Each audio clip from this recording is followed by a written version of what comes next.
Bien, bonjour, bienvenue à cette session dédiée aux organoïdes et à la fonction de reproduction. Merci beaucoup à l'Agence de la biomédecine d'avoir organisé cette session. C'est un thème actuellement majeur, d'arriver à modéliser le fonctionnement des organes reproducteurs devant le manque de modèles existants, la difficulté des modèles animaux qui sont assez peu représentatifs et pertinents pour notre espèce. Et donc, cette session va être l'occasion d'écouter des orateurs qui sont des grands spécialistes de différents aspects de cette modélisation. Et merci de leur faire un excellent accueil. On va commencer avec Anouba Chambou de l'Institut Pasteur, qui est donc responsable d'équipe à l'Institut Pasteur, spécialiste de la modélisation et de l'étude du développement des organes reproducteurs et des anomalies qui leur sont associées. Merci beaucoup d'être ici et c'est parti. Alors, je tiens de remercier les organisateurs pour nous inviter pour partager quelques parties de notre travail avec vous. Et j'espère que vous trouvez ça intéressant. Et maintenant, vous avez entendu mon français et mon accent. Je continue en anglais. Mais si vous voulez, j'ai quelques mots-clés là, en français. I'll speak really slowly. Donc, je vais parler très lentement. Toutes mes diapositives sont en français, donc vous pouvez m'arrêter à tout moment. La question que l'on se pose aujourd'hui, c'est qu'est-ce qui rend une cellule embryonique qui va décider quel destin elle va choisir? Et une fois qu'elle a choisi ce destin, est-ce que ce destin est fixe et non réversible? Ou est-ce que c'est plastique? Donc, pour ce faire, on utilise un système qui est très intéressant et qui est la détermination sexuelle. Ce qu'on entend par détermination sexuelle, c'est une question très traditionnelle dans la biologie développementale, où un progéniteur bipotentiel décide s'il va être cellule de la granulosa, ce qui va le transformer en ovaire, ou la cellule de Sertoli, qui va en faire un testicule. Une fois que ceci est défini, ces cellules vont orchestrer toute une série d'événements qui vont créer l'organe. Et pendant de nombreuses années, on a étudié des individus qui présentent des anomalies de la formation du gonate. Par exemple, ce sont les individus qui ont des formations sur des tests sur XX ou mâle XX ou femelle, XY. Donc, il y a eu des études biochimiques, il y a eu des modèles animaux qui nous ont permis de comprendre quel est le mécanisme moléculaire qui permet à cela de se développer. Donc ça, c'est un récapitulatif assez sommaire de ce que l'on connaît. Cela ne suffit pas. Ce que l'on sait, c'est que dans la plupart des cas, le gène XY va définir le test. Et ce qu'on ne sait pas assez, c'est que c'est une combinaison de l'analyse de données animales et de données humaines qui montre la réversion du sexe. Ce qui montre, c'est que le trajet génétique qui va établir le test ne va pas transformer cela en ovaire. De la même chose, le chemin qui va conduire à un test I ne va pas du tout donner non plus un testicule. Donc, c'est ce qu'on appelle une bataille des sexes, une véritable bataille des sexes avec la formation des organes. Et dans la souris, on sait que cette répression continue tout au long de la vie de l'individu, parce que même si de l'animal, parce que même il y a des expériences où la souris est née, donc dès sa naissance, on voit le gène dans le gonate. Par exemple, on voit le gène dans l'ovaire, 3 semaines devient un testicule. Et donc, c'est la plasticité qui est maintenue dans cet organe pendant toute la durée de vie, en tout cas chez la souris. On essaie toujours de comprendre ces chemins et on voit beaucoup de techniques qui utilisent donc maintenant l'intelligence artificielle, le machine learning, beaucoup d'analyses compétitives et l'analyse biologique, bien sûr, pour comprendre comment ces gonades se développent. Qu'est-ce qu'on dit qu'est-ce qui fait que la cellule va faire ce choix-là et pas un autre? Toutefois, ce qui arrive, c'est qu'il y a un gros goulet d'étranglement dans ce domaine, car le système de développement, la détermination du sexe ne fait pas partie de l'évolution. Si vous regardez cette diapositive qui est devant vous, si vous regardez le phénotype humain, ce sont les différentes variantes dans le gène qui causent une réversion de sexe chez l'humain. Par contre, pour la souris, il y a un effet knock-in ou knock-out ne donne pas de suite à un phénotype. Donc la question qui se pose il y a quelques années dans le lab, c'était, si je peux essayer de vous le montrer, c'est pouvons-nous fabriquer un système qui va représenter le développement des gonades humains et qui va choisir le chemin biologique du gonade, du développement du sexe? On a utilisé des cellules pluripotentes, donc vous pouvez utiliser des cellules, nous avons commencé avec ces cellules pluripotentes. Il y a deux manières de faire les choses. D'une manière, vous pouvez exprimer beaucoup de facteurs génétiques qui vont rendre ces cellules pluripotentes d'aller dans la direction que vous voulez. Ou alors, vous allez profiter du programme génétique inné de la cellule, donner un petit peu d'aide de l'extérieur, ce qui va changer, et la cellule va devenir ce qu'elle veut devenir. Donc, nous avons choisi la deuxième approche, car nous voulons nous en servir pour comprendre une pathologie. On ne veut pas juste changer le système génétique, ce n'est pas ça qui nous intéresse. On introduit des facteurs exogènes qui vont donc contrecarrer ce programme génétique. Donc, moi, ça fait beaucoup d'années que j'étudie cela, et avec Caroline et Ozenu. Donc, ces cellules changent à tout moment et elle va récapituler comment le gonade se développe. Donc, de pluripotente, du mésodèrme intermédiaire, ils vont donner naissance au précurseur du gonade et avec la cellule de la granulosa. Donc, pour résumer, ce qu'elle arrive à faire, c'est je vais commencer par la gauche ici, nous avons donc les cellules qui montrent que l'un des marqueurs des cellules de Sertoli fœtale peuvent proliférer, s'agréger et former spontanément des structures tubulaires. Cela exprime le bon gène au bon moment. Et surtout, cela sécrète des hormones qui sont antimoléculaires,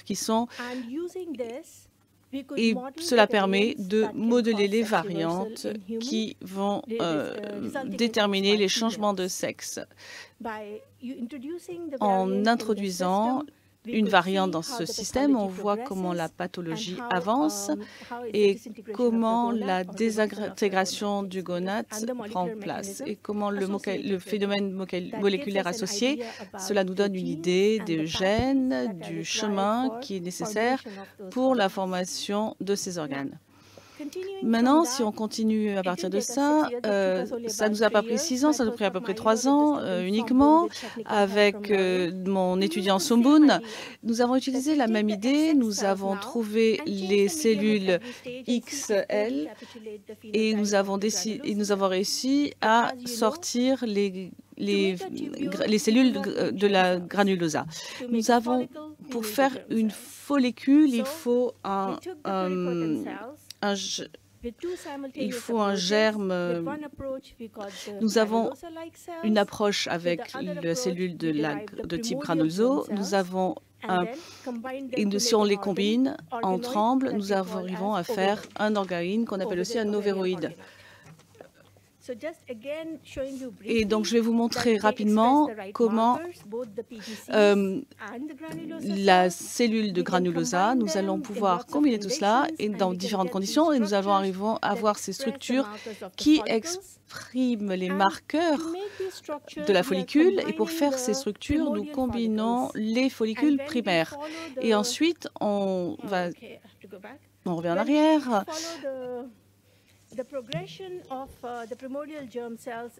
Et ensuite, dans cet organisme, on voit qu'il y a des cellules, je crois, germinales. Je crois qu'on va s'arrêter ici. Ces ovéroïdes sont capables de faire maturer les cellules germinales. Ils montrent les bons marqueurs, ils montrent les bonnes structures et surtout, personne n'a été capable de le montrer, mais ils sécrètent de l'estradiol,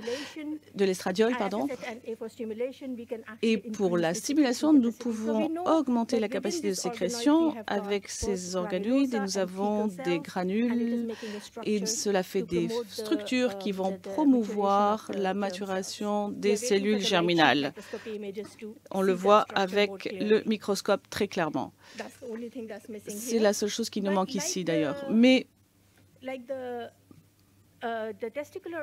comme les organoïdes de la testicule, nous avons besoin d'utiliser ces deux tableaux pour voir comment la maladie progresse chez des individus qui ont présenté des mâles XX. Ils ont eu des mutations qui s'appellent SF1.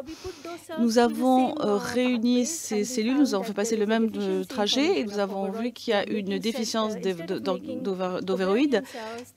Au lieu de fabriquer des cellules de l'ovaire, ils fabriquent des cellules des testicules. Et donc, les mécanismes sont différents et sont altérés.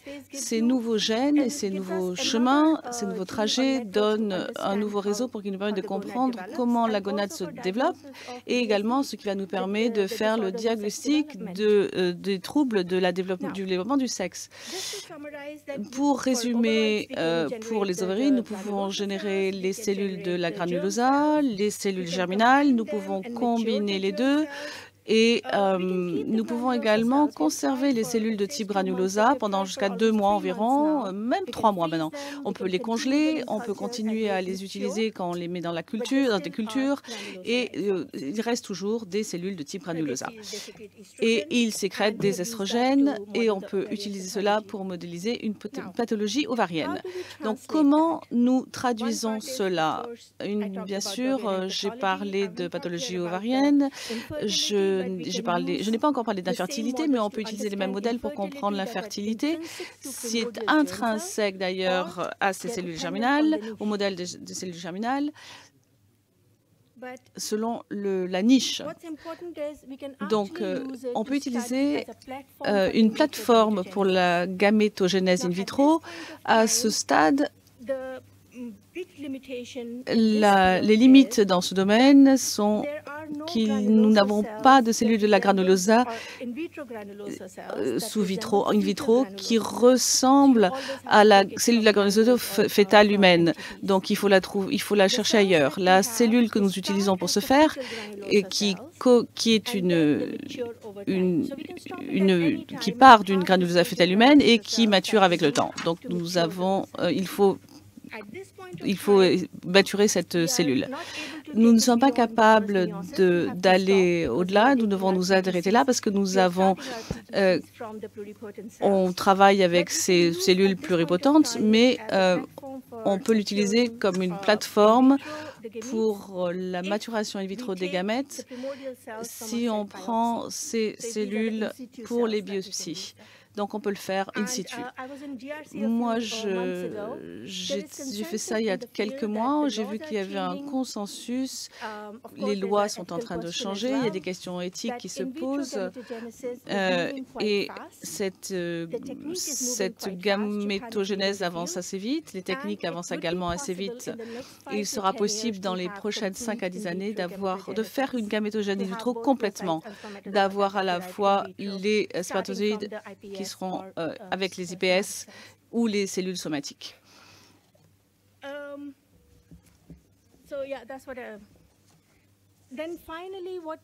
Donc, ce qu'on peut utiliser, c'est le système pour essayer de comprendre comment les toxines environnementales, les médicaments, les autres produits chimiques vont influencer le développement du gonade. Pourquoi? Si on regarde côté masculin, il y a suffisamment de littérature pour dire que nous avons une réduction dans le chiffre de spermatozoïdes, il y a une augmentation dans le cancer du testicule pour les cellules germinales et les cellules somatiques, et il y a une augmentation énorme de testicules non descendus, d'occurrence de testicules non descendus. Tout cela est lié à des toxines environnementales et plus précisément à des perturbateurs endocriniens. La plupart des études et les études humaines suggèrent qu'il y a une période de temps pendant laquelle le fœtus est plus susceptible d'être affecté par cela. C'est là où c'est une période de sensibilité. Le fœtus, ça va se manifester plus tard dans la vie, mais il va y avoir plusieurs anomalies. Et c'est limité au fœtus mâle. Nous n'avons pas encore assez de données pour la femme à l'heure actuelle, mais on a de plus en plus tendance à étudier maintenant les effets d'hélicis sur des disrupteurs endocriniens liés à des produits chimiques sur la santé reproductive femme, car il y a des rapports également sur les fœtus femelles qu'ils sont développés à ces perturbateurs. Ils ont des anomalies, on voit des anomalies qui vont plus tard affecter le système de reproduction. Et cela, bien sûr, change selon l'âge de la puberté, de la ménopause, des syndromes des ovaires polykystiques, le SOPK. Il y a également un changement dans le fœtus ovarien, et c'est attribué à l'exposition à ces perturbateurs endocriniens. Donc, vous pouvez utiliser pour ce faire de nombreuses technologies pour comprendre comment ces perturbateurs endocriniens vont affecter ces cellules et essayer d'avoir des biomarqueurs qui vont définir l'exposition à un IDC en particulier. Donc, ces cellules sont compétentes pour faire cet aspect de l'analyse transactionnelle. Donc, nous avons un modèle qui résume la formation des testicules ou des ovaires qui sont en reproduisant le développement in vivo, qui récapitule les fonctions des cellules qui sont soit testicules ou ovaires selon leur comportement. Le plus important, c'est que ce système est la seule publication sur les organoïdes, sur les testicules ou les ovaires. Mais si vous regardez ça en détail, peu importe le protocole qu'on utilise, dans notre protocole, on ne voit pas de cellules de Sertoli et de granulosa. Ce qu'on fait, c'est qu'on suit exactement ce qui se passe dans le in vitro et on utilise le système pour essayer de comprendre la kématogénèse in vitro et pour essayer de comprendre les effets de ces perturbateurs sur le développement du système reproductif. C'est rapide, c'est adaptable et vous pouvez le développer comme vous voulez. Ça prend environ 21 jours pour avoir un bon résultat et cela prend environ 30-35 jours pour avoir un bon ovaroïde. Et 16 à 17 jours pour avoir des cellules germinales et des cellules de la granulosase. Donc ça va assez vite et vous pouvez le développer autant que vous souhaitez. Bien sûr, les études génétiques, comme je l'ai dit, vont vous donner plus de marqueurs qui peuvent être exploités dans les cliniques pour des diagnostics. On peut les utiliser également pour des tests. Je n'ai pas encore parlé du cancer, mais je peux en parler si quelqu'un est intéressé. Des médicaments contre les pathologies qui affectent ces cellules et vous pouvez l'utiliser comme vous voulez. Ça coûte un peu cher pour fabriquer ces cellules, mais ce n'est pas aussi cher que celles des animaux.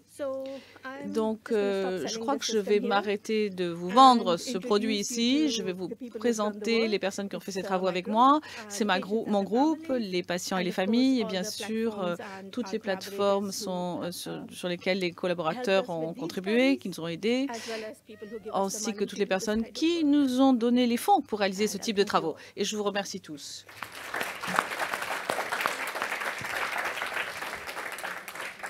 Merci beaucoup à nous, c'était passionnant. Ok, pardon, je vous dis quelque chose. On peut discuter en français, ou anglais, ou franglais, comme vous voulez. Let's discuter en français. Qui veut poser une question? Oui. Merci beaucoup pour votre présentation qui était excellente. Moi, j'ai une petite question sur la première partie, sur vos ovaroïdes, et plus particulièrement sur les cellules germinales, qui sont des cellules quand même très spéciales, l'ovocyte.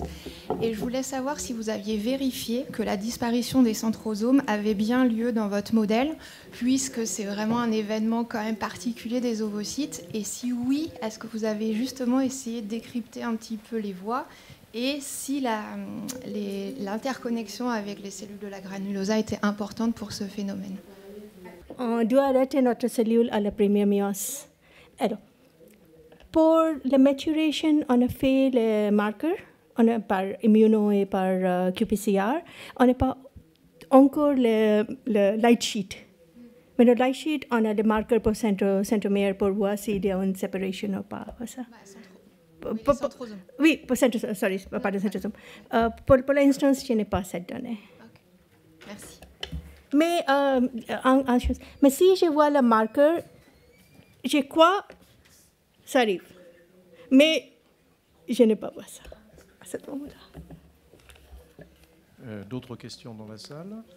Sinon, moi, j'ai une petite question. Est-ce que l'âge du donneur influence la capacité à générer ces organoïdes, puisque voilà, on sait qu'on est moins... Ok, c'est une bonne question, mais on n'a pas testé ça. Qu'est-ce qu'on a fait? La première chose qu'on a fait, c'était la cellule de Sertoli. On a utilisé la lignée qu'on a dérivée dans le labo. Mais pour la partie de l'ovaroïde, on a utilisé la lignée cellule commerciale. Et ils sont les XX, les femmes de 32 ans. Comme ça, on n'a pas testé Mais je pense que ce n'est pas important parce que n'importe quel âge, on a commencé par la cellule souche. On a changé la propriété de la cellule à bas. On a commencé par 0.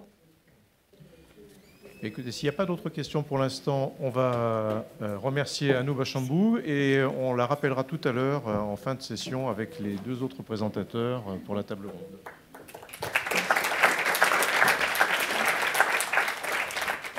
Merci beaucoup. Je vais introduire maintenant le professeur Nicolas Gatimel, qui est biologiste en charge du laboratoire d'AMP du CHU de Toulouse. Ces thématiques de recherche portent sur l'amélioration des techniques d'AMP sur un plan clinique et un plan fondamental avec le développement de modèles organoïdes de trompe de Fallope dont il va nous parler aujourd'hui. Je profite juste de 2 minutes avant, de quelques secondes avant sa présentation pour vous rappeler qu'il y aura 2 posters à la fin de notre session et que vous pourrez voter. Voilà. Merci, c'est à vous, professeur Gatimel. Bonjour à toutes et à tous. Merci infiniment au comité d'organisation de me permettre de vous présenter ce travail. L'idée est de vous montrer comment on a souhaité développer un modèle d'organoïde de trompe de Fallope, quelle en a été l'utilité, nous, pour nos applications potentielles et futures en médecine de la reproduction, et de manière générale, comment ces modèles organoïdes peuvent nous servir en recherche médicale. Tout d'abord, je voulais juste préciser qu'est-ce que c'est qu'un organoïde. La définition n'est pas toujours évidente. Un organoïde, c'est un modèle de culture cellulaire in vitro, souvent tridimensionnel, qui va reproduire une partie de l'organe. Donc, ce n'est pas l'organe en entier, bien sûr. Donc, c'est il faut rester humble. Là, il y a encore un gap très important vis-à-vis de ce que sont capables de faire les organoïdes. Mais voilà, ça reproduit une partie de l'organe. Et donc, les avantages qu'on a quand on fait un modèle organoïde par rapport à une culture cellulaire plus conventionnelle, c'est une plus grande fonctionnalité, c'est une plus grande hétérogénéité cellulaire, c'est une plus grande stabilité génétique. Donc, on a des modèles organoïdes qui peuvent être maintenus en culture pendant plusieurs mois, voire plusieurs années. Et c'est notamment cette configuration tridimensionnelle et le fait qu'ils sont conçus, et ça c'est très important, à partir de cellules souches, qui va leur conférer ces propriétés.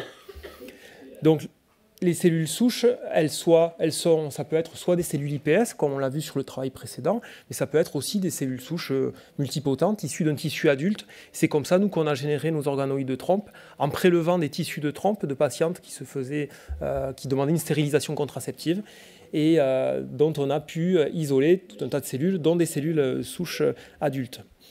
Et ces cellules souches, c'est leurs propriétés qui vont faire qu'elles vont s'auto-organiser, qu'elles vont proliférer, elles vont ensuite, on va le voir, et ça, comme ça a été dit sur le topo précédent, par la modification du milieu, spécifiquement se différencier en un type cellulaire bien particulier, et nous, celui qui nous intéresse, c'était pour les organoïdes de trompe.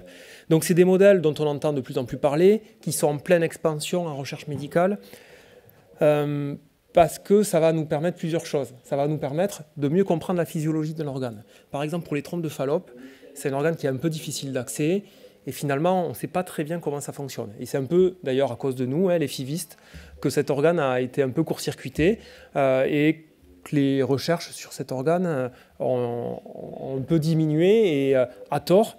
Mais ce type de modèle permet ça, par exemple. Également, ça permet d'étudier des situations pathologiques. On peut exposer l'organoïde à un agent infectieux, on peut créer des lésions d'endométriose associées à cet organoïde. Ça peut aussi nous aider à améliorer nos traitements. Effectivement, on peut tester la sensibilité de l'organoïde à la réponse à un traitement particulier. Ça se fait beaucoup en oncologie, ce qu'on appelle par exemple les tumoroïdes. Et donc forcément, à partir de là, on se pose la question de est-ce que ça va nous aider à faire une médecine un peu plus personnalisée, notamment dans le test de certaines thérapeutiques. Alors nous, dans l'utilisation du modèle qu'on a, c'est essentiellement le premier axe, mieux comprendre la physiologie pour l'instant, sur lequel on travaille. Alors pourquoi, quelques mots, s'intéresser aux trompes de Fallope?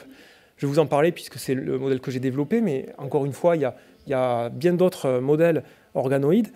Nous, les trompes de Fallope, pour nous, elles sont très importantes parce qu'elles sont le siège d'événements qui sont vraiment cruciaux pour l'obtention d'une grossesse.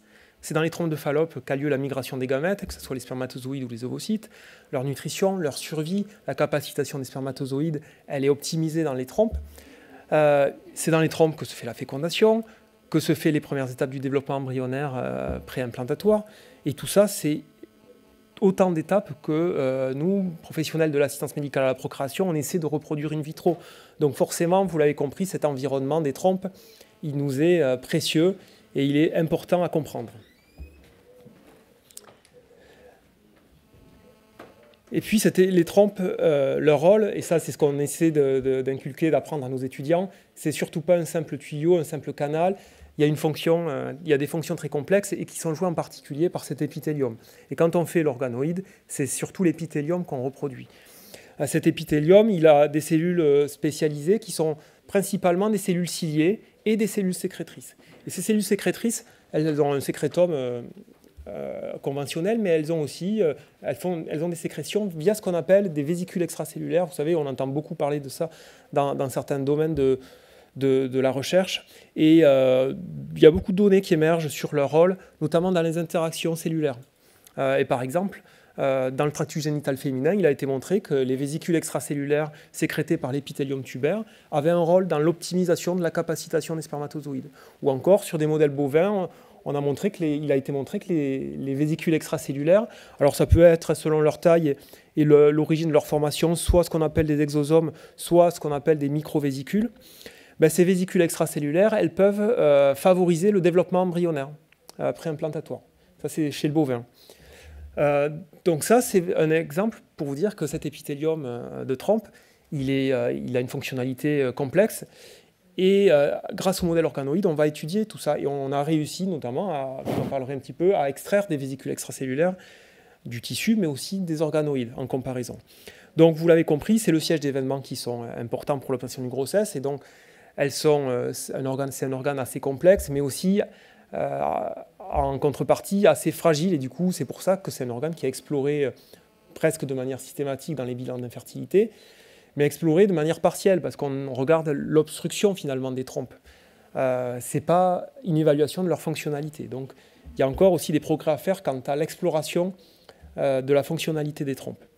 Et puis ces mécanismes moléculaires qui sont impliqués dans tous ces événements et ces interactions avec les gamètes et les embryons sont encore très mal connus dans l'espèce humaine en particulier. D'où l'intérêt d'avoir un modèle qui est complètement humain. Voilà. Voilà un petit peu le contexte et les besoins qu'on avait en médecine de la reproduction par rapport à cet organe. Donc à partir de là, et c'est au sein d'un consortium donc de l'équipe DEF à laquelle j'appartiens, qui est une équipe, une UMR qui fait intervenir notamment l'INSERM et les universités de Toulouse et Montpellier. C'est une équipe toulouso-montpelliéraine qui s'est associée à la plateforme organoïde de Toulouse, bien sûr au CHU de Toulouse auquel j'appartiens, et puis au sein de ce consortium, donc, on a, avec mes collègues de l'équipe DEF, développé des modèles organoïdes. Alors moi, je vous parle des trompes, mais Eric Huyghe et Guillaume Pérez, son postdoc, ont par exemple développé des organoïdes d'épididyme et des canaux efférents, dont je ne vais pas vous parler aujourd'hui parce que pour des raisons de propriété intellectuelle, ils sont en train de diffuser les résultats.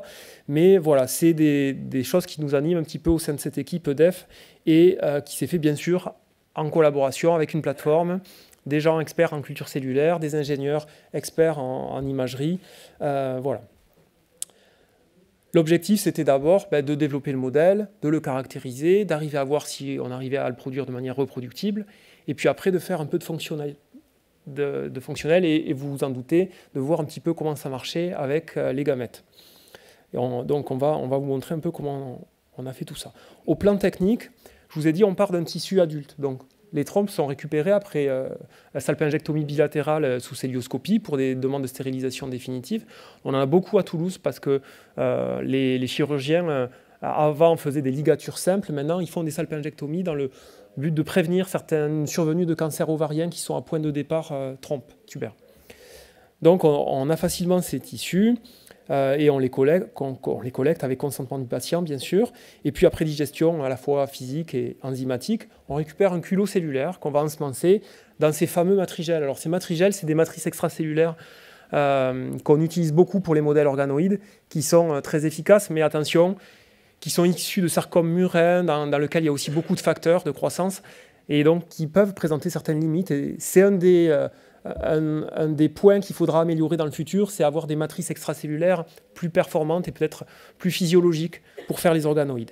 Et donc, pardon, je voulais éclairer, mais non, ça marche. Voilà, ces cellules sont ensemencées dans ce qu'on appelle le matrigelle, qui a un rôle de matrice extracellulaire. Et puis, elles vont, alors c'est les cellules souches vont s'auto-organiser et puis progressivement proliférer, et sous l'adjonction de facteurs spécifiques, se différencier, et on va obtenir d'abord ce qu'on appelle,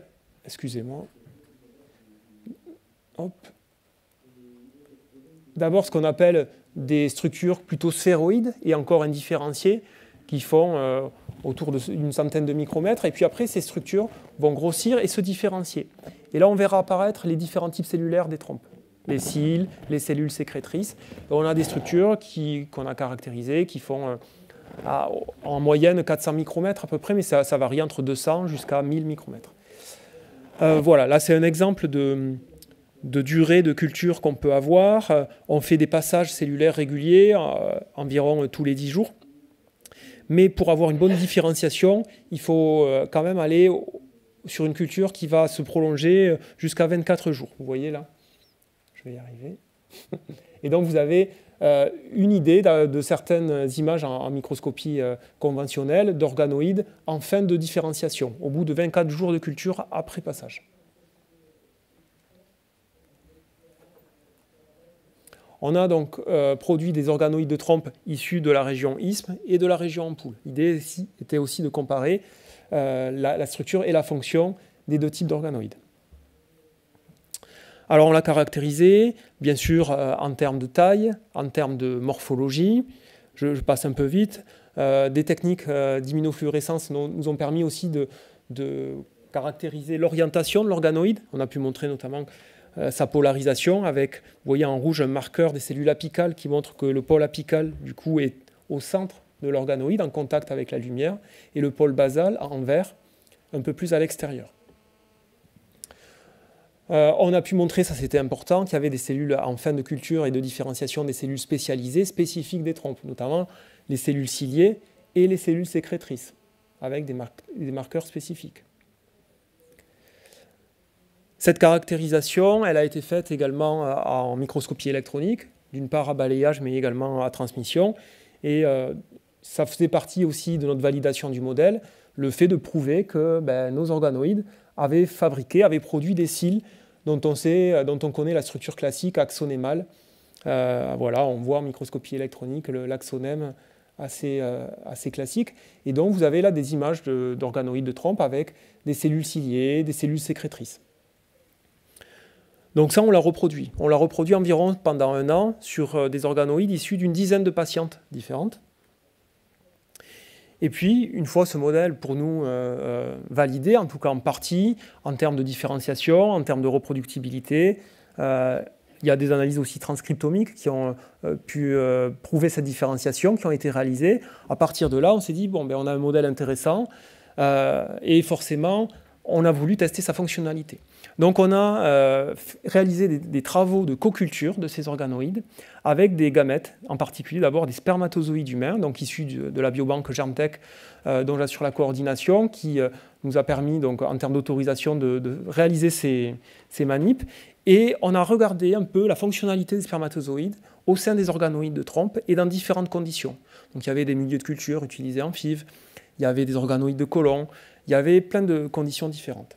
On a répété les examens et on a les tests et on a évalué comme ça la mobilité, la vitalité, la capacitation du spermatozoïde. Vous savez, cette réaction très importante qui est une transformation préalable que les biologistes connaissent bien, mais qui est une transformation préalable à la fécondation et indispensable à la fécondation et qui a lieu dans le tractus génital féminin.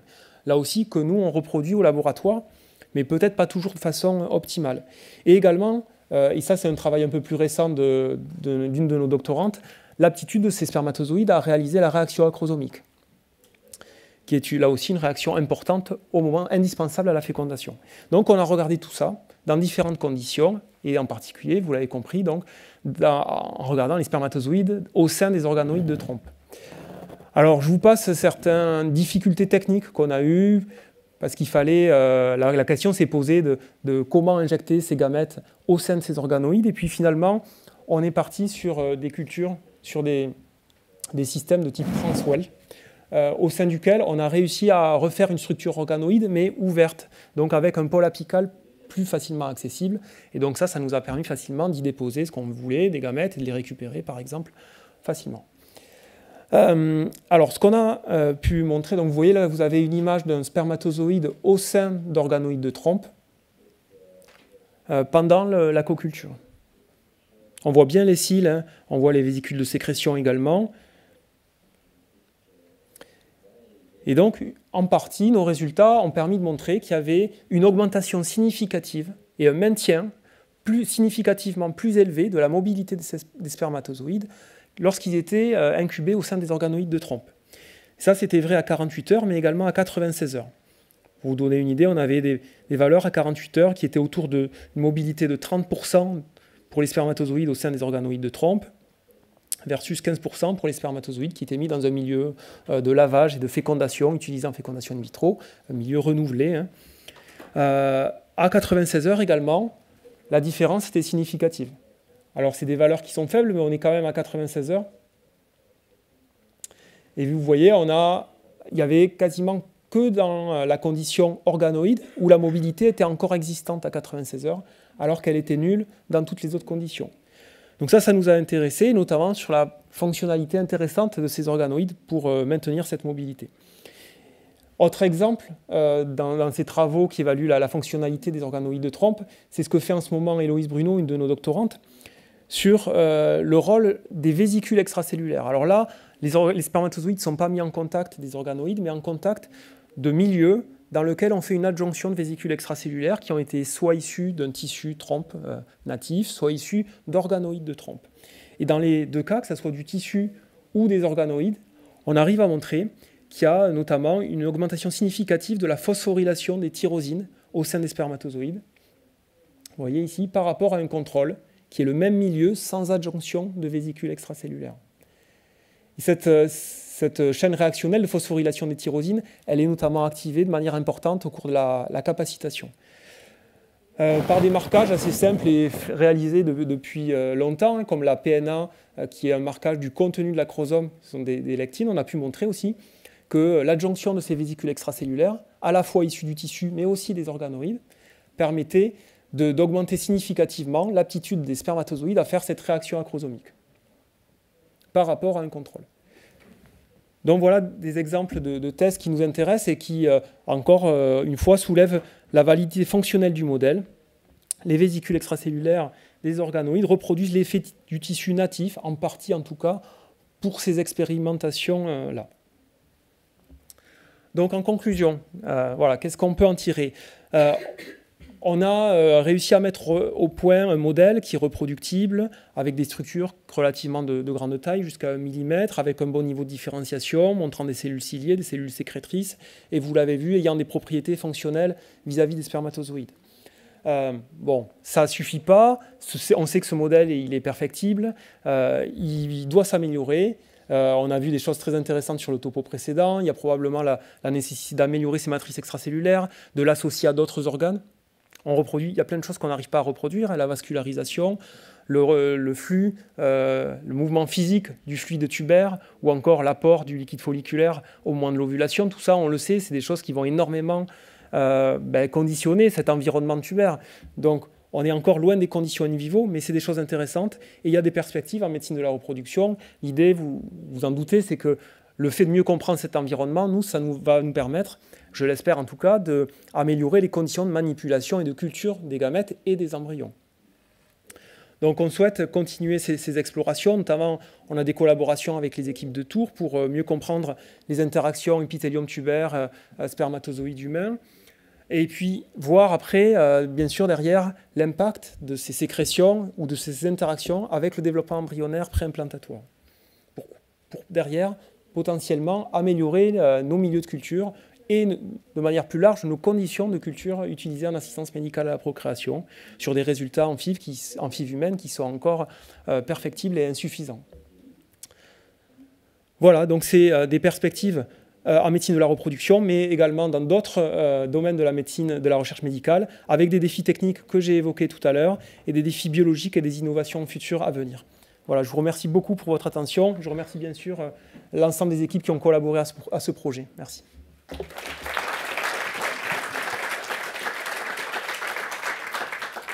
Merci beaucoup pour cette présentation. Est-ce qu'on a des questions dans la salle ? Oui, merci pour ce bel exposé. Je suis Gilles Brabange, gynécologue obstétricien retraité.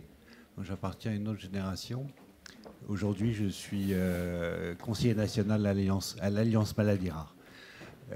Moi, j'ai pratiqué, quand j'étais plus jeune, le GIFT, le Gamete Intrafallopian Tubal Transfer. On a eu un grand congrès d'ailleurs à Lyon là-dessus, très, très intéressant parce qu'on avait des bons résultats. Le problème du GIFT, c'est qu'il fallait que l'équipe de biologistes soit là, que les gynécos soient là, qu'on fasse une cellio. Donc c'était lourd. Et le taux de GEU aussi qui était un peu élevé. Et des grossesses extra-utérines, effectivement, qui étaient un peu plus élevées. Mais on était convaincus de l'intérêt d'utiliser la trompe. Oui, tout à fait. Donc ça, c'est vieux, hein, c'est les années 80. Hein. Et finalement, on a un peu mis de côté tout ça, c'est vrai. Alors, j'ai une autre question, parce que pour moi, la capacitation, elle commence dans la glaire cervicale. Oui. Et je me demandais si vous aviez essayé d'utiliser ces deux moyens, les cellules, les organoïdes de trompe, et puis ce qu'apporte la glaire cervicale, peut-être, voilà, même, enfin, ensemble ou séparément. Alors ça serait intéressant, on ne l'a pas fait. Probablement aussi qu'il y a on le sait, et c'est comme ça nous qu'on reproduit la capacitation au laboratoire, il y a aussi des simples... on sait que les phénomènes physiques aussi suffisent des fois à induire une capacitation. Ce qu'on pense, c'est qu'il y a probablement dans les trompes aussi une optimisation de cette capacitation. Et peut-être que la capacitation, telle qu'on l'a fait actuellement au laboratoire, via des migrations par centrifugation à travers des gradients, qui miment un peu ce qui se passe dans la glaire, et peut-être une capacitation qui n'est pas optimisée, qui n'est pas très spécifique. Peut-être que l'apport des trompes avant la fécondation et quelque chose d'intéressant. Un complément intéressant. Mais on ne l'a pas évalué de manière conjointe, mais ça pourrait être intéressant. Mais vous pensez également que la glaire cervicale est un lieu de capacitation? Tout à fait. Et c'est cette migration aussi, en premier lieu, à travers la glaire cervicale qui induit la capacitation. Bah oui. C'est vrai. Merci. Je voulais savoir quelque chose. Comment votre système est comparé par les gens qui font le bioscaffold? Il y a les gens qui utilisent le bioscaffold pour étudier la capacitation et même pour l'endometrial bioscaffold aussi, pour le fallopian et l'endométrium, les deux. Et les systèmes sont vraiment rapides et ils ont besoin de la biomatériel avec l'infusion de l'hormone et on peut étudier tout. Mais je voulais savoir comment votre système est comparé par rapport vous parlez sur les tests d'évaluation de la capacitation? Sur bioscaffolds, engineered scaffolds. On a, nous, ce qu'on a évalué, c'est différentes conditions, dont des conditions simples qui sont les conditions in vitro au laboratoire. Mais je ne sais pas si c'est vraiment ça votre question. Par rapport à la capacitation. Je peux discuter avec ça après ça. Est-ce que j'ai répondu partiellement? Je pense que je ne suis pas claire, mais je vais parler. Non, dites-moi sinon. C'était ça peut-être? Il y a plusieurs équipes qui utilisent le bioscaffold pour étudier la capacitation, pour étudier la différenciation de l'embryonnaire. Même, il fait le bioscaffold pour le fallopian tube et pour l'endométrium, les deux bioscaffolds à la même temps. Le bioscaffold, vous dites? Bioscaffold, c'est bioengineered, c'est la matrice. Bioengineered matrices. Oui, tout à fait. Je ne sais pas comment on dit ça en français. C'est effectivement des perspectives dans l'amélioration des matrices extracellulaires. Oui, mais ils sont déjà, il y a le supplément de les hormones, de les cytokines et toutes les choses pour récapituler les niches. Dans l'établissement du milieu environnant la culture organoïde. Exactement. Et oui, ça, nous, on l'a pas bien évalué parce que vous l'avez vu, sur des modèles assez simples avec du matrigel. Après, les milieux sont complexes, il y a beaucoup de facteurs, mais ça, c'est des choses qu'on ne maîtrise pas bien. Merci. Et qu'il faudra évaluer, effectivement. Merci beaucoup. Est-ce qu'il y a une toute petite question ? Oui, merci Nicolas pour ta présentation qui était excellente aussi. Ça rejoint un petit peu, je pense, la question et surtout la comparaison entre la qualité de votre modèle in vitro et des trompes.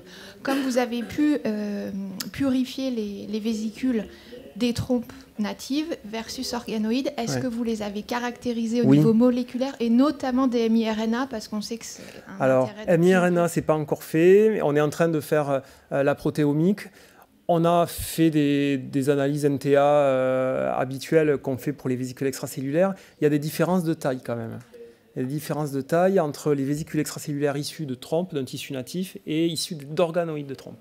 Donc ça interroge, même si en termes de fonctionnalité, on n'avait pas de différence. Oui, en fonctionnalité, vous n'y avez pas, mais je me disais moléculairement. Les marquages classiques, CD9, CD81, calnexine, etc., étaient similaires, mais en termes de taille, on était surpris de voir qu'il y avait... Donc il y a quand même des différences. Donc c'est des modèles qui sont pas parfaits, c'est clair. Merci beaucoup. Merci professeur Gatimel. On va pouvoir passer à la troisième présentation. Donc, j'introduis donc le professeur Sophie Brouillet, qui est chef de service du laboratoire de biologie de reproduction DPI et Sécos au CHU de Montpellier. Ses activités de recherche portent sur l'amélioration des résultats en AMP et en DPI sur la génétique de l'infertilité et les modèles embryonnaires in vitro. Donc c'est à vous, professeur Brouillet.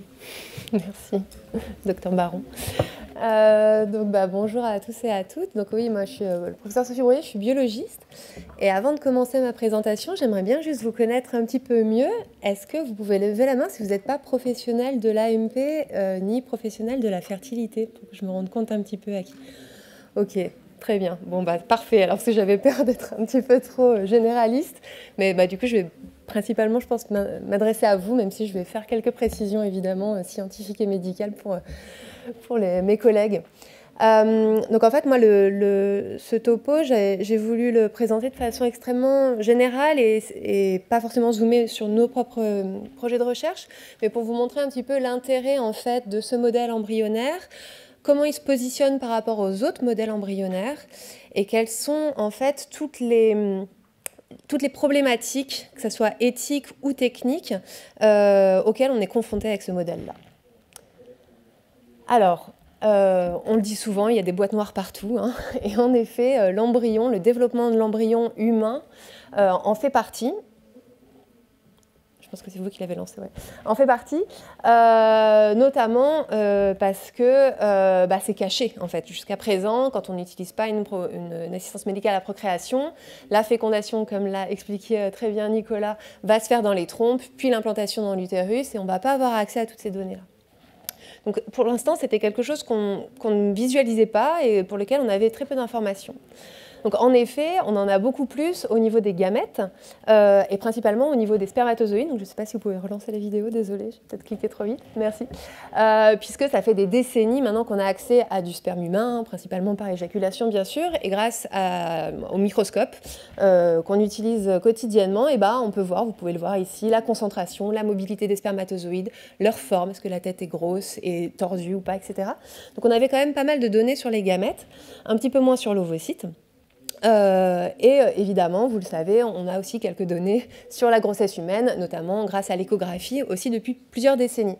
Donc finalement, sur la totalité de cette fertilité-là, vraiment l'élément qui nous manquait principalement, c'était l'embryon humain. Alors heureusement, et pour les patients et les patientes qui ont été confrontés à l'infertilité, et pour nous aussi, scientifiques et professionnels de la santé, on a eu une révolution en 1978 qui a été l'avènement de la première fécondation in vitro. Donc vous pouvez voir à gauche un cliché donc, de l'époque avec le premier bébé né par FIV, donc Louise Brown, que vous devez bien connaître. Et donc ça, évidemment, ça a révolutionné notre pratique, puisque après plusieurs évolutions au niveau justement de cette technique, qui n'était pas forcément proposée dès 1978, on a pu avoir accès et aux ovocytes et aux embryons humains. Évidemment, pour cette découverte majeure dans le monde de la fertilité, Robert Edwards, que vous voyez ici à gauche, a reçu le prix Nobel en 2010, donc c'est lui. Et donc vous avez ici Louise Brown, qui était donc initialement dans les bras du docteur, qui a bien grandi et qui a elle-même réussi à avoir spontanément des enfants.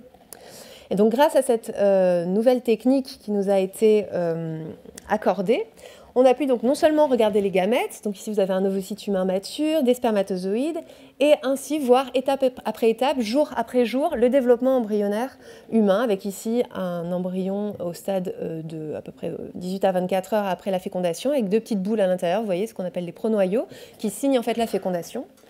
Puis ensuite on a vu un embryon à 4 cellules, un embryon puis à 8 cellules, puis au stade ici morula, c'est aux alentours de jour 4. Donc vous voyez que c'est quand même plusieurs jours de culture, c'est quelque chose qui est important pour nous par la suite. Et jusqu'au stade de blastocyste, et vous allez voir que ce stade blastocyste, on va le détailler tout au cours de ce topo, avec ici vous voyez une énorme boule qu'on appelle la masse cellulaire interne, ce qui va donner par la suite vraiment ce qu'on appelle l'embryon, la tête, les jambes, les bras. Et puis ici, il y a plein de petites cellules qui sont tout sur le pourtour, là, qui vont donner en fait le placenta, donc, qui sont évidemment très importantes, mais qui ne vont pas donner le bébé à proprement parler. Et puis vous voyez aussi au milieu qu'il y a comme un trou qui est en fait rempli de liquide, qu'on appelle nous le blastocèle. Et donc on se dit évidemment, intuitivement, que si on veut un bon modèle embryonnaire, il faudrait plutôt que ça ressemble à ça. Suite à cet avènement de la fécondation in vitro, nous ce qu'on faisait, c'est que chaque jour, on ressortait les boîtes de pétri qui contenaient les embryons, on les regardait sous microscope et puis on comptait justement pour voir s'il y avait des morulas, des blastocystes, etc. Il y a une autre évolution technique qui a permis pour nous d'acquérir beaucoup de connaissances, ce qu'on appelle le time-lapse ou l'embryoscope, c'est-à-dire qu'en fait, il y a des petites caméras vidéo maintenant qui peuvent potentiellement, quand on est bien doté, qui peuvent être en fait dans les boîtes, dans les incubateurs pour regarder les embryons en temps réel. Alors évidemment, c'est un temps qui est en accéléré, hein, donc là on est à peu près au jour 3, jour 4, là bientôt, de cet embryon. Et donc là, on n'a plus uniquement des modèles statiques, mais on va vraiment pouvoir suivre tout le développement embryonnaire. Vous savez ce que c'est que le développement, des fois ça s'arrête, ça reprend, ça accélère, ça ralentit. Et donc là, on avait déjà quand même une vision beaucoup plus complète du développement embryonnaire, donc on a énormément appris grâce à cette technologie. Mais comme vous vous en doutez, on a beaucoup appris sur tout ce qui est, on appelle développement pré-implantatoire, donc avant que l'embryon retourne dans l'utérus. Donc ça a été quand même source de beaucoup d'informations. Alors, comment est-ce qu'on peut justement arriver maintenant à comprendre encore mieux le développement embryonnaire? On a une chance quand même en France, c'est de pouvoir en fait récupérer, lorsque les personnes ou les couples le souhaitent, récupérer une partie des embryons qui ont été initialement créés dans le cadre d'un projet parental. Donc, par exemple, je veux avoir un enfant, maintenant que je sois non mariée ou en couple. Je vais pouvoir donc ainsi avoir des embryons que vous pouvez voir ici, les congeler dans certains cas, donc dans des petites paillettes que vous voyez ici par vitrification. Je vais essayer d'avoir des enfants, et puis peut-être qu'un jour, j'en voudrais plus, ou peut-être qu'à un moment, mon couple va se séparer, ou peut-être que voilà, je vais avoir un abandon, on appelle, de projet parental. Je ne veux plus forcément avoir d'enfants. Et qu'est-ce que je fais quand il me reste en fait des embryons en banque? J'ai le droit de soit les détruire, demander la destruction, soit les donner, notamment à la recherche, c'est de ça dont on va parler maintenant, ou de les donner à la banque des embryons pour que d'autres personnes ou d'autres couples puissent accueillir ces embryons et tomber enceinte avec ces embryons-là. Donc là, vous pouvez voir, on a à peu près, à l'heure actuelle, grosso modo, en fonction des années, mais à peu près 300 000 embryons qui sont congelés et stockés dans nos cuves, pour plein de devenirs différents, soit devenir un bébé, soit être donné à la recherche, soit être donné à d'autres couples. Et ce don justement à la recherche, on estime à peu près aux alentours de 20 000 embryons à l'heure actuelle dans nos cuves qui sont donnés à la recherche. Donc comme ça, on a l'impression que ça peut être beaucoup, 20 000. On se dit que ça fait quand même pas mal d'embryons. Mais en fait, c'est pas tant que ça, parce que non seulement on est beaucoup d'équipes de recherche à travailler là-dessus, et puis ces embryons, ils n'ont pas tous la même qualité, et ils sont tous très différents. Ils peuvent venir de patientes âgées, plus jeunes, avec des maladies génétiques ou pas, qui ont fumé ou pas. Et pareil pour le spermatozoïde, les patients peuvent être aussi de plein de caractéristiques différentes. Donc ça veut dire que quand même, ce pool de 20 000 embryons, il va être très différent. Chaque embryon est unique, évidemment, d'un point de vue génétique, d'un point de vue épigénétique, et puis d'un point de vue de tous les facteurs qu'il a reçus pendant son développement. Et donc, évidemment, ça va apporter de l'hétérogénéité dans nos pratiques et dans notre technique de science. Néanmoins, grâce quand même à la générosité des personnes qui acceptent de donner leurs embryons à la recherche, on peut en fait venir les décongeler et les mettre en culture dans des petites boîtes de pétri et regarder à nouveau leur développement avec un microscope. Et puis à ce moment-là, dans certains cas, pouvoir les traiter avec différentes molécules ou différents traitements pour voir justement comment ils réagissent. Alors, quelles sont les contraintes de l'utilisation des embryons humains dans le cadre de la recherche? Vous voyez que c'est déjà très précieux, en fait. On en a 20 000, les couples ne veulent pas, ou les personnes ne veulent pas forcément les donner, et puis ils sont un peu dispatchés dans tous les centres en France. Pour l'instant, il n'y a pas un centre commun qui aurait, par exemple, récupéré tous les embryons d'Amiens, de Grenoble, de je ne sais pas où. Et donc, il va falloir se les échanger, entre guillemets, ou les faire venir, les transporter. Donc ça, évidemment, ça va être lourd administrativement, financièrement aussi. Et donc, généralement, on a quand même... Chaque centre a un petit pool d'embryons donnés à la recherche, et c'est pas beaucoup. Les autres contraintes, c'est qu'évidemment, on ne peut pas travailler n'importe comment sur les embryons humains. On a besoin d'autorisation, on a besoin d'être contrôlé, on a besoin d'un cadre extrêmement strict, notamment grâce à l'autorisation de l'Agence de la biomédecine. Donc ça va aussi rajouter dans la difficulté de travailler avec ces embryons-là, puisque le temps est forcément un petit peu compté. Et enfin, vous le savez peut-être aussi, ces embryons, en fait, on ne peut pas les cultiver, on ne peut pas essayer de les faire s'implanter in vitro jusqu'à devenir, entre guillemets, un embryon ou un fœtus. C'est interdit, évidemment, pour l'instant, en France et dans beaucoup de pays. Et donc, ça veut dire que je vais pouvoir les étudier jusqu'à quelques jours, à peu près 2 semaines, après leur fécondation. Et après, je ne pourrai plus, je ne suis plus autorisée par la loi pour les étudier. Donc, ce qui veut dire qu'après 14 jours, je ne sais pas ce qui se passe. Et donc c'est dans ce contexte-là que vont se positionner les modèles embryonnaires, où ils vont pouvoir justement apporter des réponses par rapport à ces embryons qui sont donnés à la recherche. L'un des modèles qu'on ne développera pas aujourd'hui ensemble, c'est le modèle des blastoïdes, que vous avez peut-être entendu. Dans les médias, il y a eu pas mal de publicité par rapport aux récentes découvertes avec ces blastoïdes. Alors, qu'est-ce que c'est que les blastoïdes? Ce sont des cellules souches qui peuvent être soit donc issues de cellules souches d'embryons donnés à la recherche, soit des cellules qu'on a reprogrammées, qu'on appelle des IPS, et qu'on a reprogrammées tellement bien qu'elles vont vraiment pouvoir mimer des cellules embryonnaires et vraiment pouvoir mimer un embryon. Vous voyez, quand on regarde ici à gauche et à droite, j'ai fait un peu exprès de prendre un blastoïde qui n'était pas forcément parfait pour que vous puissiez bien voir la différence. Mais maintenant, il y a notamment l'équipe de Nantes avec le professeur Fréhour et le docteur Laurent David qui travaillent dessus. On nous montre 2 photos, on est incapable de dire qui est un embryon humain et qui est un blastoïde. Donc là, vraiment, c'est un modèle parfait. Donc ça, c'est très très bien. Ça va nous permettre justement d'étudier tout ce développement préimplantatoire. Par contre, c'est tellement bien qu'à votre avis, la problématique, c'est que il va y avoir des contraintes éthiques qui vont être très élevées, puisque en théorie, ce blastoïde, si je viens le replacer dans un utérus, potentiellement, ça peut me donner un bébé. Il y a tous les éléments, en tout cas, pour pouvoir le faire. Donc évidemment, c'est interdit. Mais donc ce modèle est tellement parfait qu'en fait, il va être quand même des fois compliqué à utiliser. Il est aussi très très cher. Et puis, il va tellement bien mimer cet embryon avant l'implantation que ça ne va pas me résoudre la problématique de qu'est-ce qui se passe après l'implantation. Et donc, c'est là où un modèle qui paraissait comme ça moins parfait, en fait, a toute sa place. Et c'est le modèle des organoïdes trophoblastiques. Vous voyez que bon, il ressemble quand même un petit peu, il est rond, bon, c'est déjà pas mal. Il a à peu près la même taille, bon, c'est bien aussi. Mais vous voyez que là, il n'y a pas du tout cet espace à l'intérieur qu'on appelle le blastocèle. Il est complètement entier à l'intérieur, il est compact. Et donc, il ne va pas pouvoir mimer exactement l'embryon. Par contre, il va très bien mimer l'implantation de l'embryon, le développement très précoce du placenta. Et donc, c'est cet organoïde trophoblastique qui va pouvoir nous donner des informations sur tout ce qui se passe au moment de l'implantation. Alors, comment est-ce qu'on fait ces organoïdes trophoblastiques? Là aussi, c'est comme ça, peut-être, on a l'impression plus contraignant, mais c'est grâce à ce procédé de fabrication qui va pouvoir avoir un aspect complètement universel et qui va particulièrement nous intéresser. Donc ici, vous voyez une photo d'un embryon au premier trimestre de la grossesse. Donc l'embryon est ici, le cordon ombilical est là. Et là, vous voyez le placenta. Et tout autour, vous avez comme une boule chevelue au moment du premier trimestre. Le placenta entoure vraiment tout le conceptus avec justement des petites villosités choriales ici, donc des petits bouts de placenta qui vont faire un petit peu comme un effet duveteux. Et donc, c'est ce placenta-là, ces villosités choriales-là, qui vont pouvoir venir pénétrer à l'intérieur de l'utérus, venir s'accrocher comme des crampons un petit peu et venir envahir l'utérus pour pouvoir s'implanter.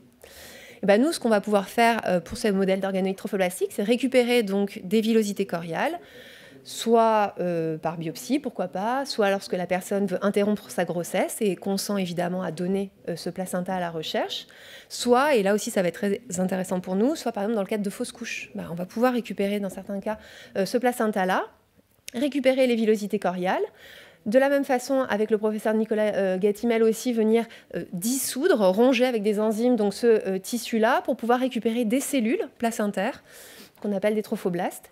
Et ces cellules placentaires, vous voyez qu'ici, elles sont vraiment en monocouche, elles sont au fond d'une boîte. Et bien là, je vais pouvoir recréer, les forcer, entre guillemets, à devenir une boule et à donner un organoïde qui va donc pouvoir ressembler, en tout cas d'un point de vue extérieur, à cet embryon péri-implantatoire.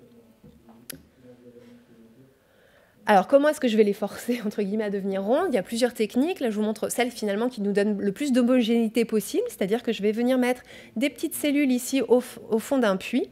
Et en fait, ces cellules, vous voyez qu'elles se sentent. Et donc, elles vont se rapprocher d'elles-mêmes. Elles vont vouloir communiquer et se compacter et devenir vraiment proches les unes des autres jusqu'à former une petite boule qui est à peu près souvent plutôt sphérique et plutôt homogène.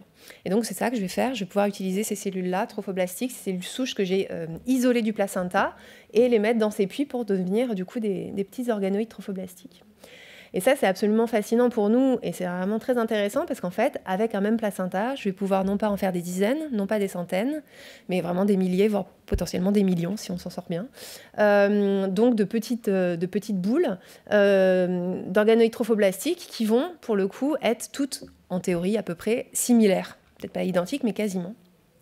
Et donc, je vais pouvoir tester de nombreux facteurs sur ces petites boules-là. Donc, non seulement pouvoir voir si mes conditions de culture vont faire varier ces organoïdes. Donc, moi, par exemple, c'est principalement là-dessus que je travaille. Je vais pouvoir changer, par exemple, les concentrations en oxygène. Nicolas, par exemple, aussi a travaillé sur le pH, parce que quand on est plus acide ou plus basique, ça modifie quelque chose au niveau de l'organoïde. Donc, tout ça, ça va nous aider à améliorer nos techniques et donc permettre à nos patients et patientes d'avoir plus facilement leur bébé à la maison. On va pouvoir aussi tester des molécules pro-implantation. On sait qu'il y a beaucoup de patientes qui n'arrivent pas à tomber enceintes ou qui malheureusement font des fausses couches. Et grâce à ce modèle-là, je vais pouvoir rajouter des molécules qui vont pouvoir booster comme ça soit le développement de l'organoïde, soit le fait comme un scratch qu'il arrive justement à se rentrer en contact avec l'endomètre et ensuite à s'enfouir à l'intérieur. Et puis, je vais pouvoir aussi évaluer l'impact de certaines toxines ou de certains perturbateurs endocriniens qu'on entend bien à l'heure actuelle aussi, qui perturbants, en effet, et pour la santé de ces organoïdes-là et la santé également de l'enfant à naître. Donc tout ça, ça va nous permettre de pouvoir tester, de screener énormément de conditions en même temps. Les avantages de cet organoïde trophoblastique, c'est d'un point de vue éthique quand même. Je ne travaille pas sur un embryon à proprement parler. Si je veux m'amuser à mettre un organoïde trophoblastique dans un utérus, il ne se passera rien, il n'y aura jamais de bébé. Donc forcément, ça enlève quand même une charge éthique importante à ce modèle. Et donc ça, c'est forcément un avantage, en France en tout cas. Évidemment, comme je ne peux pas le transférer dans des patientes pour autant, c'est pas éthique pour autant, je vais pouvoir par contre faire construire des modèles 3D d'implantation in vitro embryonnaire. Et c'est là aussi où ça peut être particulièrement intéressant, puisque là, ici, vous voyez l'organoïde trophoblastique qui va pouvoir être mise en culture ici avec des cellules de l'utérus, des cellules endométriales. Et donc, on peut complètement concevoir qu'en imaginant que moi, je suis une patiente, je sois confrontée, par exemple, aux fausses couches. Et bien, en fait, pour une personne, on peut développer à partir de sa fausse couche non seulement son organoïde trophoblastique, mais en plus également voir si, sur ces cellules endométriales à elle, en faisant une petite biopsie, en venant récupérer quelques cellules à l'intérieur de son utérus, et ben, arriver à voir in vitro, sous le microscope, ce qui se passe pour elle. Est-ce que c'est l'organoïde qui n'arrive pas à s'accrocher? Est-ce que c'est au contraire les cellules de l'endomètre qui repoussent l'organoïde? Ou est-ce que ça se passe bien jusqu'à ce qu'un événement autre survienne pour expliquer cette fausse couche-là? Donc ça, c'est particulièrement intéressant, dans le sens, on en parlait aussi tout à l'heure avec le professeur Nicolas Gatimel, c'est qu'on est à l'ère maintenant de la médecine personnalisée. Là, clairement, je peux faire un modèle in vitro pour une patiente, si je le souhaite. Les autres avantages, c'est évidemment, on en parlait tout à l'heure aussi, l'embryon humain donné à la recherche, il y en a peu. Et donc ça représente finalement, jusqu'à présent en tout cas, ça représentait plutôt des couples qui étaient infertiles. Et ça représentait des couples qui avaient eu recours à la fécondation in vitro. Donc c'est quand même une petite proportion. Vous devez le savoir aussi, à peu près entre 3%, 3,5% maximum des enfants nés en France qui sont issus de l'AMP. Donc c'était quand même une petite population. Là, avec ces organoïdes trophoblastiques, je peux faire en fait ce modèle-là pour n'importe quelle patiente qui va tomber enceinte. Qu'elle le garde pas, qu'elle ait malheureusement une fausse couche, ou qu'elle accouche même, je peux dériver complètement des organoïdes trophoblastiques à partir d'un placenta à terme. Ça, c'est possible. Ça pourrait être comme le don de cellules du cordon ombilical. Je pourrais donner mon placenta à terme pour que la science puisse en faire des organoïdes. Et évidemment, encore une fois, vous le savez, l'infertilité, c'est un problème de santé publique majeur. Ça touche beaucoup de personnes. Les fausses couches aussi. Et donc là, ça pourrait être quand même un modèle qui pourrait révolutionner justement la compréhension des fausses couches. L'autre avantage, avant de terminer, c'est que ces organoïdes trophoblastiques, ils sont relativement incroyables, ils sont extrêmement résilients. Et donc, autant les embryons humains, on est obligé de les congeler quasiment un par un ou deux par deux avec une technique qui est particulière qu'on appelle la vitrification, qui est ultra rapide, qui nécessite quand même une haute technicité. Ces organoïdes trophoblastiques-là, ils sont souples, ils sont permissifs, et donc en fait je vais pouvoir venir les congeler à plusieurs centaines dans un même petit tube, et en faisant une technique de congélation qui est beaucoup plus simple, qui est accessible à beaucoup d'équipes de recherche, et pareil pour le stockage, ça va être très simple. Ça, le fait que ça soit très facilement congelable et décongelable, ça va apporter aussi un avantage majeur, c'est qu'on peut se l'échanger à travers le monde entre équipes de recherche. En fait, si vous voulez travailler sur des organoïdes trophoblastiques, vous n'êtes pas obligé de vous embêter, entre guillemets, à faire votre propre banque, à récupérer vos placentas et à faire toute cette étape de culture. Vous pouvez demander à votre confrère qui travaille à l'autre bout de la Terre, s'il veut, de vous envoyer quelques tubes et de commencer tout de suite votre culture. Et ça va vraiment quand même aussi révolutionner le type d'expérience qu'on va pouvoir faire dessus. Autre événement important, le fait que ce soit très bien congelable et décongelable, c'est que je peux le garder dans le temps. En fait, en imaginant que je tombe enceinte à 25 ans, je peux faire des organoïdes trophoblastiques avec mon placenta de 25 ans. Et puis, quand je vais retomber enceinte peut-être à 40 ans, refaire des organoïdes à 40 ans et voir justement si dans le temps, mes organoïdes de 25 ans et mes organoïdes de 40 ans, est-ce qu'ils sont similaires ou pas? Est-ce qu'ils ont dramatiquement changé? Qu'est-ce qui s'est passé, etc. Donc tout ça aussi, ça va nous permettre d'avoir une espèce de chronologie extrêmement large et de comprendre beaucoup mieux ce qui se passe. Donc pour finir, les organoïdes trophoblastiques, c'est quand même un des modèles embryonnaires, ce n'est pas le seul. Par contre, il a vraiment des avantages, il est facile d'accès, on peut en faire beaucoup, plusieurs millions à la fois, facilement congelable et plutôt stable dans le temps. Et il peut être vraiment représentatif de la diversité. Moi, je trouve que c'est vraiment l'élément le plus important. Toute femme qui tombe enceinte, on va pouvoir, si on le souhaite, collecter son placenta et faire des organoïdes avec ce placenta-là, et donc avoir vraiment une vision beaucoup plus globale de la fertilité humaine. Je vous remercie.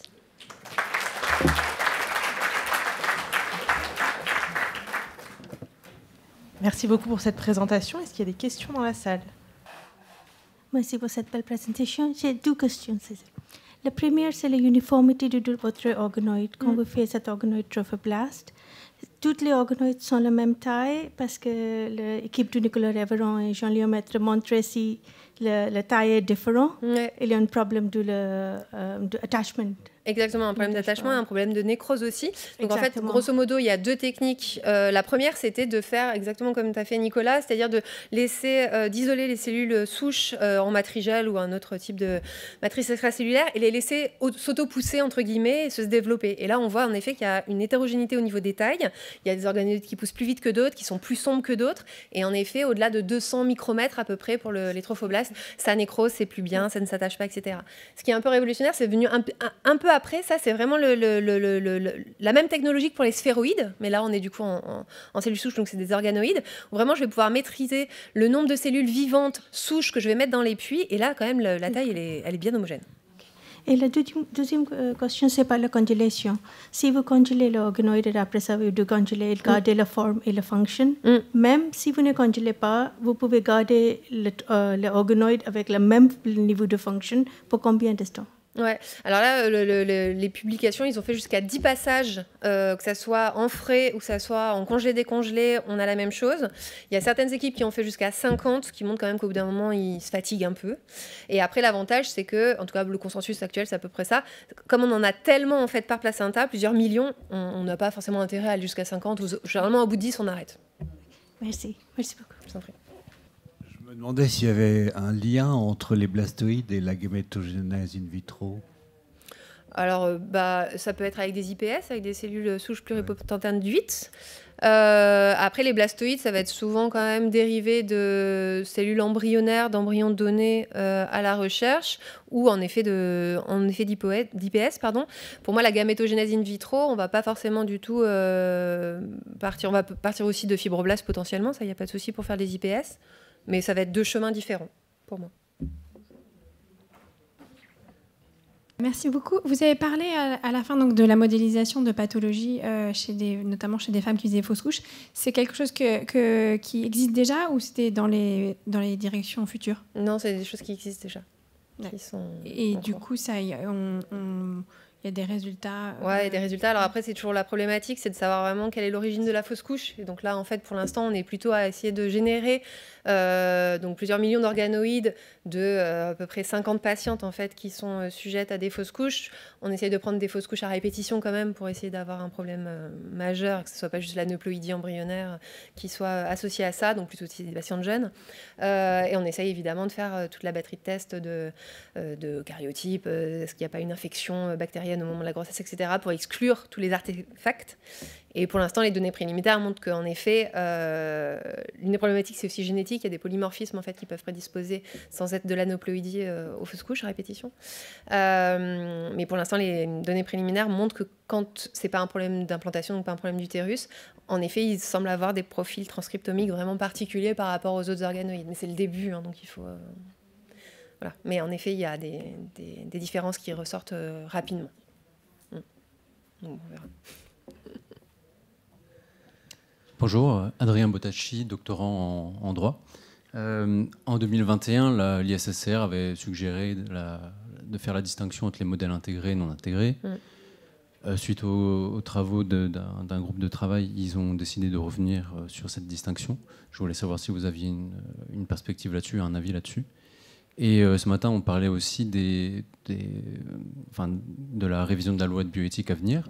Je voulais savoir quelle était votre perspective du coup sur l'encadrement idéal des modèles embryonnaires. C'est un peu difficile comme question. 2 minutes, mais... c'est ça, ça va être délicat quand même. Mais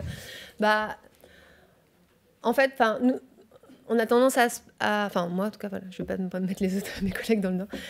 Souvent, moi j'ai trouvé quand même que le système était lourd, était contraignant, quand même ralentissait vraiment les avancées. On voit les autres pays avoir d'autres conditions passer devant nous. C'est relativement frustrant. Enfin, moi, j'étais beaucoup frustrée jusqu'à présent. Néanmoins, plus j'évolue dans ma carrière, plus je trouve que on apprend quand même à contourner ces difficultés et ça nous permet quand même de bien réfléchir en amont à ce qu'on va faire. De ne pas gâcher, entre guillemets, en effet, des embryons humains ou des organoïdes, et que finalement, quand même, cet encadrement, en tout cas, fort d'un point de vue légal, et donc avec la LBE, je pense qu'il est nécessaire. Il faudrait arriver à trouver quand même une sorte d'allègement sur la durée administrative qu'on engage à chaque fois, parce que, encore une fois, pour beaucoup d'entre nous, quand on a la chance d'être scientifique et de faire ça toutes ces journées, c'est super, c'est passionnant et c'est incroyable. Voilà, les praticiens, on a quand même aussi une activité de routine et ça décourage quand même, c'est compliqué et il y a une plus-value aussi au versant routine qui pourrait bénéficier non seulement aux patients mais aussi à la science fondamentale.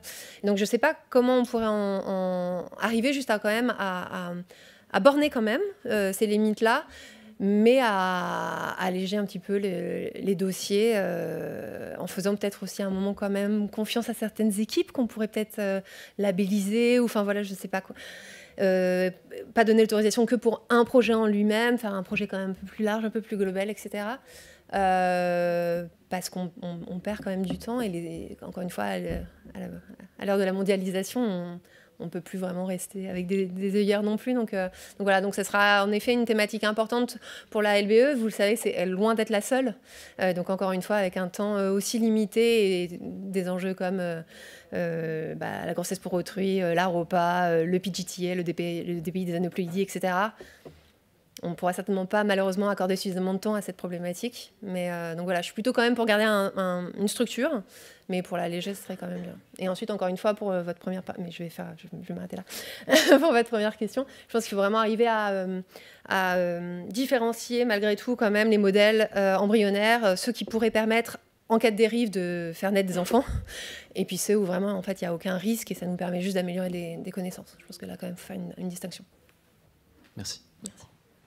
Moi, j'ai une question. Je voulais voir si professeur Gatimel et professeur Brouillet, vous aviez pour projet peut-être de mettre en contact potentiellement l'embryoïde avec les organoïdes de trompe du professeur Gatimel. Est-ce que ça vous avez des perspectives sur ce point de vue-là ou... On va fusionner nos deux thématiques. Bah oui, en fait, on est dans la même équipe de recherche, du coup, qui est bicite, une sur Montpellier et une sur Toulouse. Et donc, Nicolas, dis-nous comment est-ce qu'on va pouvoir injecter. C'est forcément des choses auxquelles on pense. Après, on pense aussi, quand on s'intéresse, alors, pour ma part, à l'impact que peut avoir l'environnement tubaire sur le développement de l'embryon, on n'a pas non plus envie d'induire un autre biais, qui est un modèle... On sait que notre modèle tubaire, il a des limites.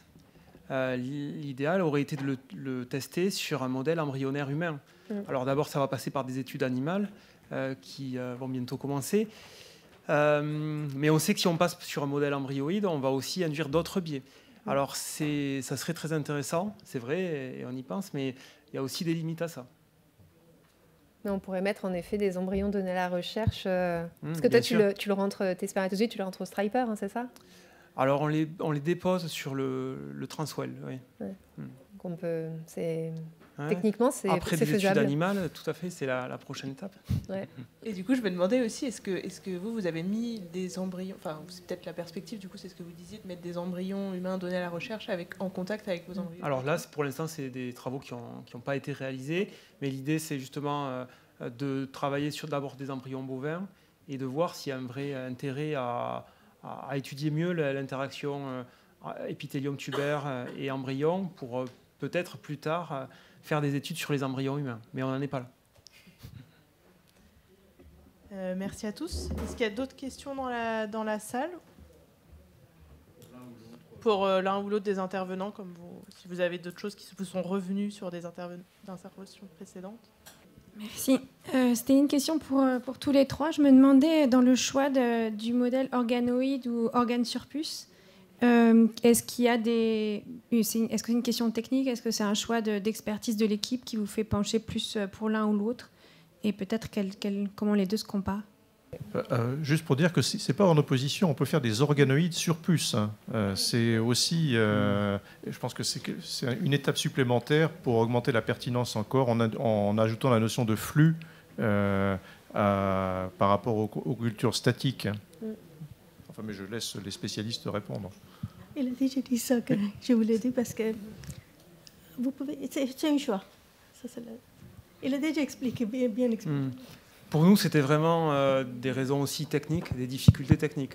On voulait d'abord établir le modèle comme ça, avant effectivement de passer sur des organoïdes sur puce, où là, la microfluidique peut avoir un intérêt justement pour mimer tout ce que met en jeu les mouvements de fluide, que ce soit le fluide tubaire ou du liquide folliculaire.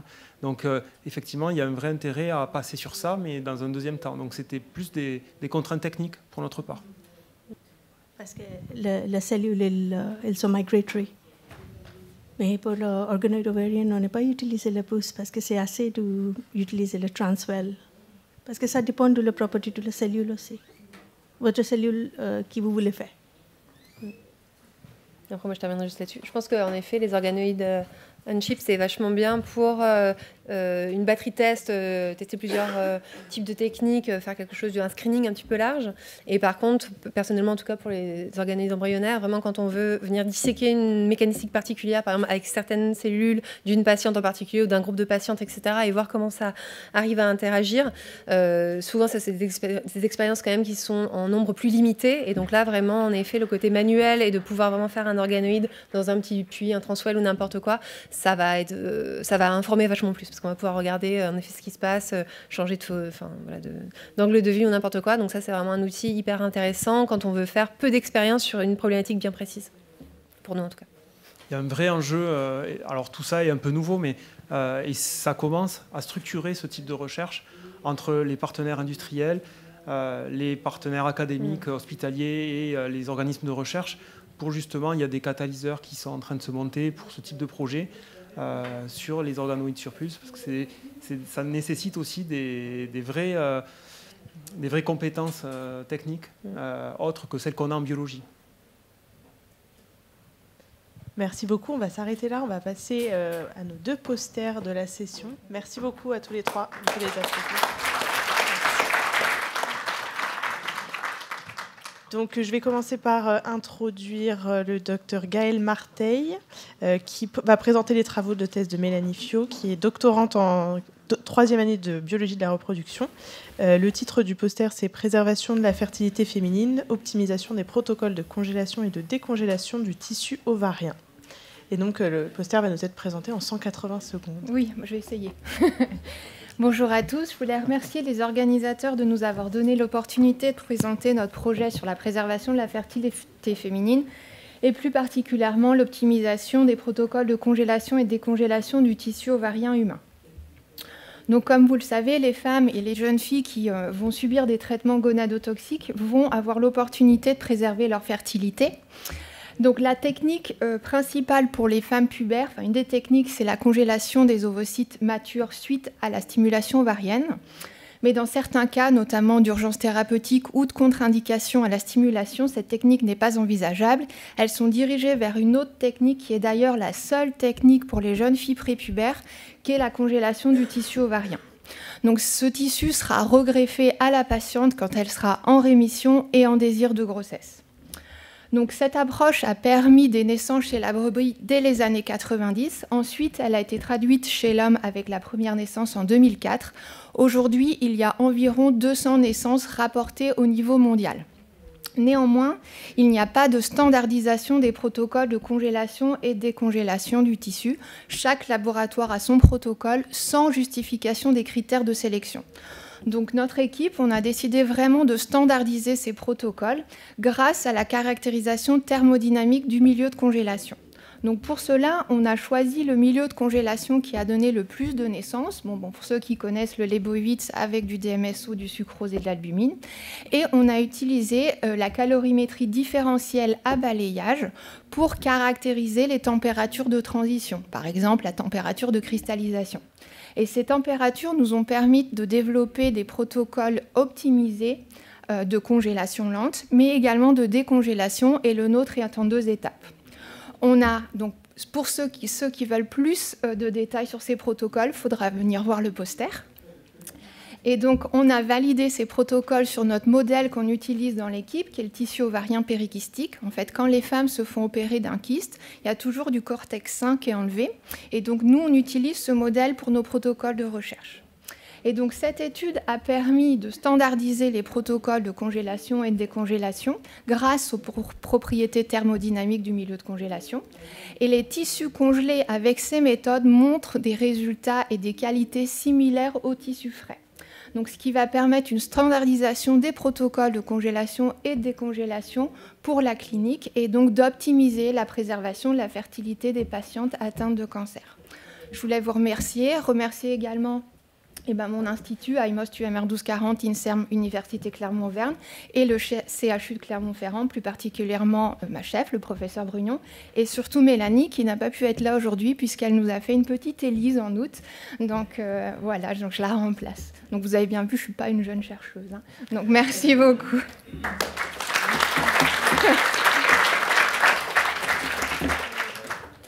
Les questions seront posées au poster. Et donc le deuxième poster est présenté par Robin Ganem. Le titre est « Thérapie de remplacement mitochondrial, évaluation de la contamination par l'ADN mitochondrial ». Et en 179 secondes. Oui.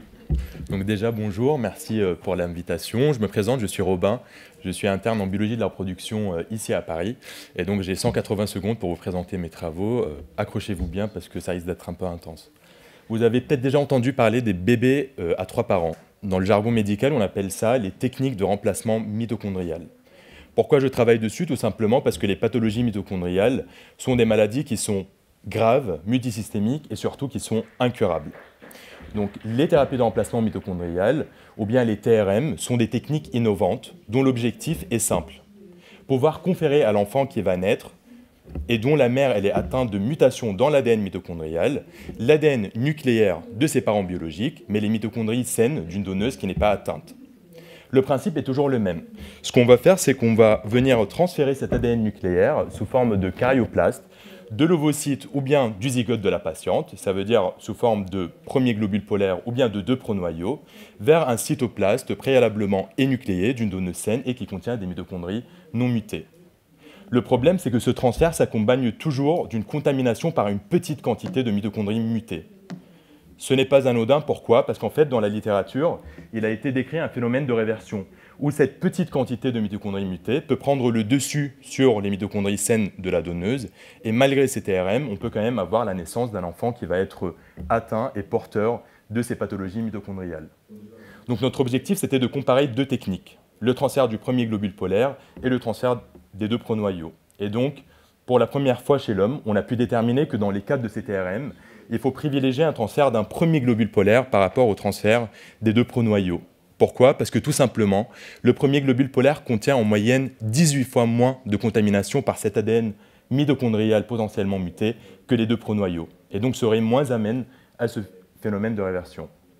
En parallèle, ces différentes techniques de TRM nécessitent en dernière étape la fusion de ce karyoplaste avec le cytoplaste receveur. Normalement, cette fusion repose sur une enveloppe d'un virus inactivé qui a été retiré du marché. Donc nous avons optimisé une technique alternative qui se base sur l'électrofusion. Résultat, non seulement on a réussi à avoir la fusion de ce karyoplaste avec le cytoplaste receveur, mais on a obtenu un embryon qui va cliver et donc qui va arriver au stade 4 cellules. Donc c'est extrêmement prometteur pour la suite. Et maintenant, notre objectif, c'est d'agrandir les cohortes et d'étudier d'autres thérapies de remplacement mitochondrial. Mais surtout, notre objectif final, c'est de permettre à ces mères qui sont porteuses d'anomalies dans l'ADN mitochondrial de pouvoir transmettre la vie sans transmettre la maladie. Voilà, merci beaucoup.